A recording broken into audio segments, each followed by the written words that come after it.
بیمار آدمی کے روزے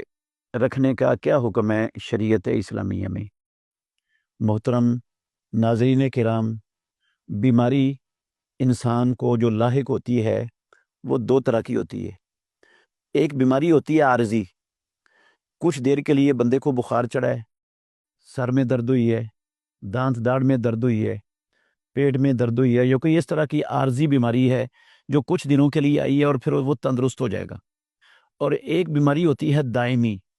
جو ہمیشہ کے لیے بیمار ہوتا ہے، اس کے تندرست ہونے کی امید ہی نہیں ہے، ڈاکٹروں نے اسے مسلسل دوائی کھانے کا کہا ہوا ہے، اسے دن میں کئی مرتبہ دوائی کھانی پڑتی ہے۔ اگر وہ دوائی نہیں کھاتا تو اس کی بیماری بڑھ جاتی ہے اور اس کی موت کا یا بیماری کے بڑھنے کا شدید اندیشہ ہوتا ہے۔ تو ان دونوں مریضوں کا حکم الگ الگ ہے۔ جو مریض عارضی بیمار ہے وہ اپنا روزہ چھوڑ سکتا ہے، اسے اسلام نے بیماری کی حالت میں،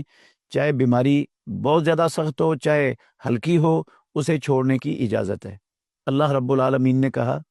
فمن کان منکم مریضا او علی سفر فعدۃ من ایام اخر، تم میں سے جو شخص بیمار ہو، عام لفظ ہیں، کسی قسم کا بھی بیمار ہے، او علی سفر یا سفر پر ہے، فعدۃ من ایام اخر،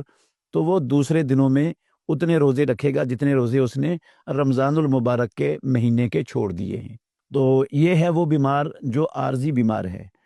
اور ایک بیمار ہے جو دائمی بیمار ہے،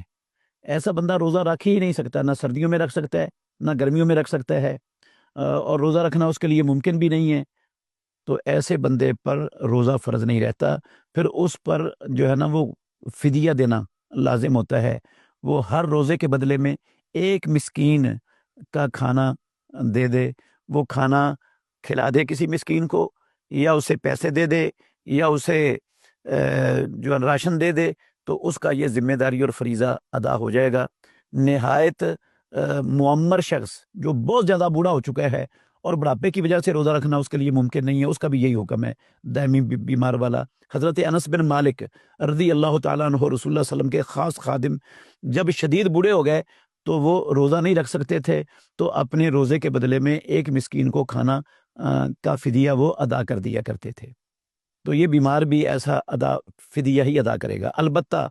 جو معمولی بیمار ہے انسان، جس بیماری سے اسے کوئی مشقت پیش نہیں آ رہی، کوئی دشواری نہیں بن رہی روزہ رکھنے سے، تو اس پر روزہ رکھنا ہی افضل اور بہتر ہے، وہ روزہ ہی رکھے گا، کیونکہ اللہ نے فرمایا فمن شاہد منکم الشہر فلیصمہ، جو اس مہینے کے اندر حاضر ہو، موجود ہو، وہ اس کے روزے رکھے۔ یہ حکم ہے اللہ کا، تو پھر روزہ رکھنا اس پر لازم ہے، واجب ہے، اگر معمولی بیماری ہے جو اس کے لیے مشقت اور دشواری کا باعث نہیں بن رہی۔ مریض کا فدیہ، وہ آج کل چونکہ مہنگائی کا دور ہے، ایک درمیانے درجے کا کھانا انسان کم از کم 400-500 روپے کا کھا سکتا ہے، تو 500 روپے کے حساب سے 15,000 روپیہ دے دے فدیے کے طور پر۔ اور اگر کسی دیہات میں ڈیرے پر رہتا ہے جہاں اتنا خرچہ نہیں ہے، شہروں میں تو اتنا خرچہ آ جاتا ہے ایک بندے کے ایک ٹائم کے کھانے کا، تو وہ جتنا کھانا اندازہ لگا لے اپنے علاقے میں، جس علاقے میں وہ رہتا ہے اس علاقے میں ایک بندہ درمیانے درجے کا اچھا کھانا جتنے پیسوں کا کھا سکتا ہے، اتنے پیسے یا کھانا کھلا دے، یا اتنے پیسے یا اتنے پیسوں کا راشن وہ ادا کر دے۔ ایک ہی مرتبہ رمضان کے شروع میں بھی ادا کیا جا سکتا ہے، رمضان کے آخر میں بھی ادا کیا جا سکتا ہے، جب مرضی ادا کر دے۔ البتہ یہ ذہن میں رکھنا چاہیے، بعض لوگوں کا خیال ہے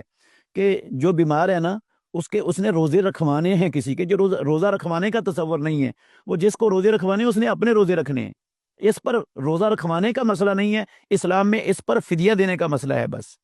اللہ تعالیٰ سب کو تندرستی والی، ایمان والی زندگی عطا فرمائے، اور اللہ رب العالمین اپنے احکام پر عمل پیرا ہونے کی توفیق دے۔